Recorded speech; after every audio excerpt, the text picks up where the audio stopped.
Welcome. When you're seeing this video or hearing this podcast, this message is meant for you for today. Yes, I have announced in a video or two a while back that I now have a podcast where I talk about different things on tarot where I want to dive more into the world of tarot reading and where I want to spread the message that I'm trying to give to the world, my gift as your gift. So, uh, I will be linking it everywhere on all my social medias. I'll be linking it on my website, which will be launching soon, which I'm very excited for. And yes, today's reading, while we are on this exciting topic of ambition, I want to discuss your ambition for 2026. How can you reach your goal and your ambition goal this year? So, with the help of my shadow deck and with tarot deck, we will discuss that today. So, but first, tarot.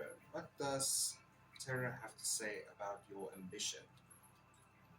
Tell me a little bit about your ambition.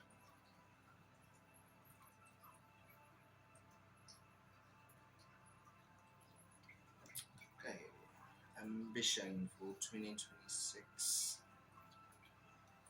The first thing that comes to my mind is hold on tight to this ambition. Do not let your situation that you are living in influence your ambition, your goals in life, especially with the Four of Pentacles here is holding tight to your ambition.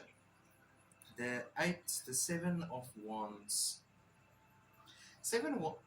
in reverse instantly tells me that yes, there's everywhere there will be opportunities, but taking on the right opportunity at the right moment is going to be your key to reaching your goals and reaching your success. The Queen of Pentacles is she's sitting there nurturing, taking care. So this is also where your ambition, you do not just have to be going at the speed of light, be a train that rides throughout the night. There is caution that you have to take, that you have to rest. When your time comes for resting, you have to do it. You cannot just keep on going, and hope for the best. But the tower here, I feel it's another warning that there's going to be this sudden change that is going to happen in your life that you have to be prepared for.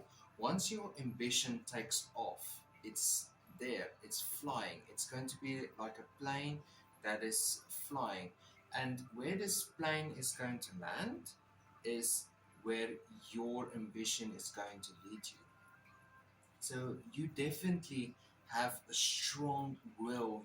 Definitely have a strong quest that you have to do. Your goal is extremely clear.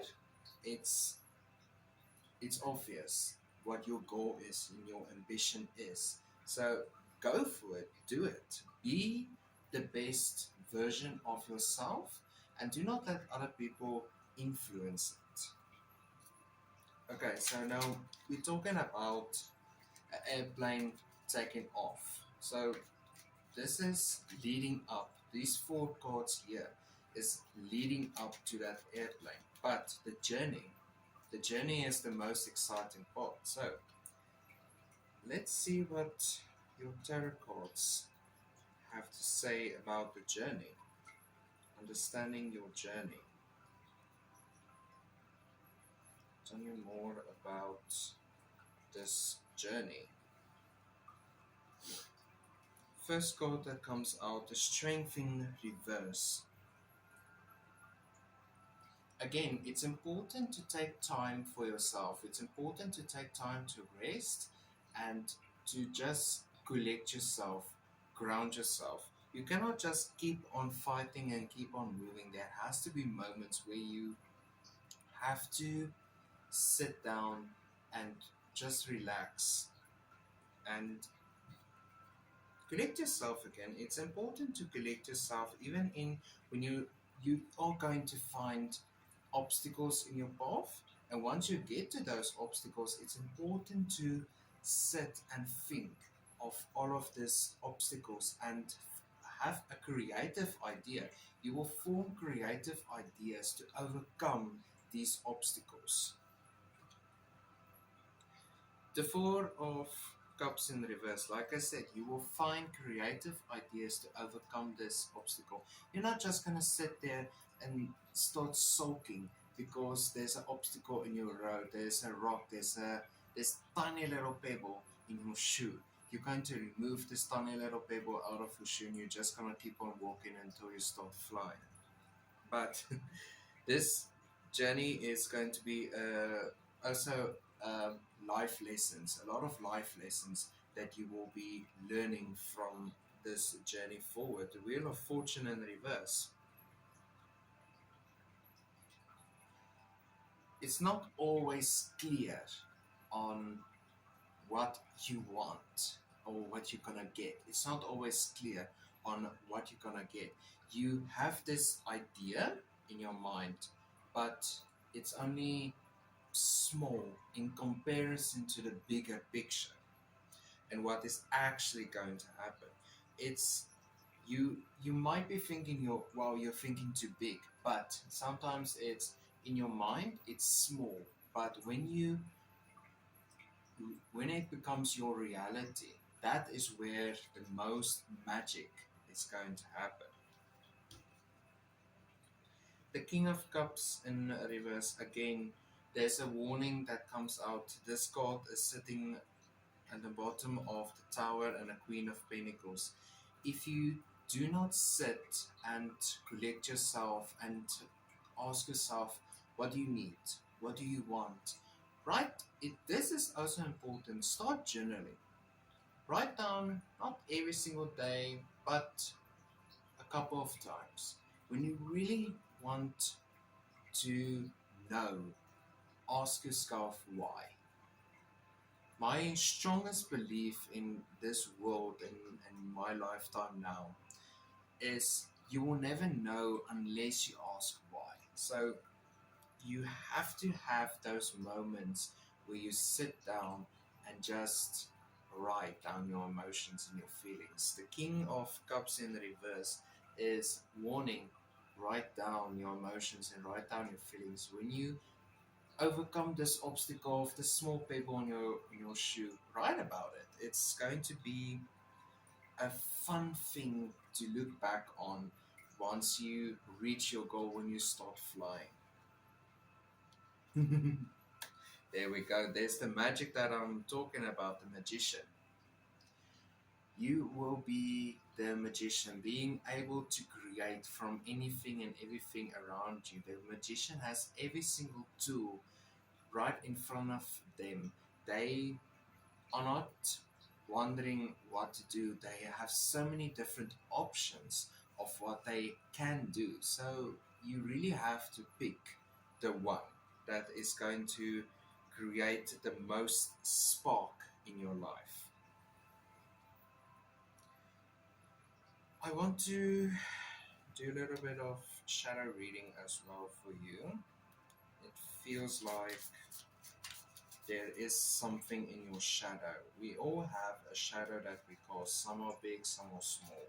Doesn't matter what size the shadow is, but our most honest version of ourselves hides in these shadows. So tapping into the shadows is going to help us in the long run.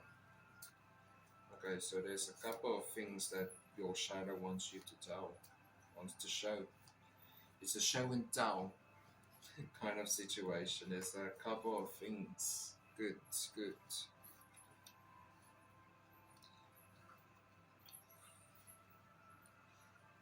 These are incredible cards that is coming out.